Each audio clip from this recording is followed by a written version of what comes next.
আসসালামু আলাইকুম। ওয়ালাইকুম সালাম। কি কখন আসছস? কি রে, এখন কি অবস্থা? কি করছিস? এই যে এই যে আমি একটু রসুন আসলাম। বসাতে আসছি। কি নিয়ে আসলি? এই তো জিনিসপত্রগুলা ও মাই গড, আমার জন্য কি কি নিয়ে আসছে এগুলা? বাসায় গেলাম, তোরে পাইলাম না। দেখেন আমার ভাই আমার জন্য কি কি নিয়ে আসছে। গতবার আসছি আর বলছিল যে তোর জন্য কি লাগবে, তারপর আমি বললাম যে কিছুই লাগবে না, তবে দুই একটা জিনিস আছে যেটা কিন্তু আনলে ভালো।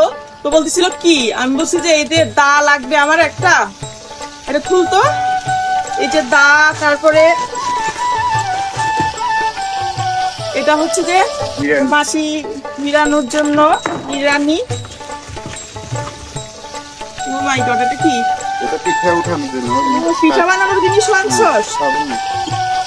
তাই অনেক। এই যে দেখেন, এটা হচ্ছে কাঁচি, আর এটা এটা কি? এটা ওই চিতই চিতই পিঠা পিঠা বানানোর জন্য বানানোর ছোট কড়াই। আরো একটা অনেক সুন্দর জিনিস দেখা যাচ্ছে, এটা হচ্ছে যে এটাও চিতই পিঠা, একসাথে 5টা 6টা দেওয়া যাবে।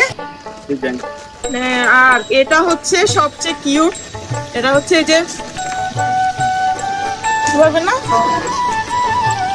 তারপরে আরো একটা জিনিস, এই যে ফুলঝুরি পিঠা বানায় না, এই যে ওইটা একটা। তারপরে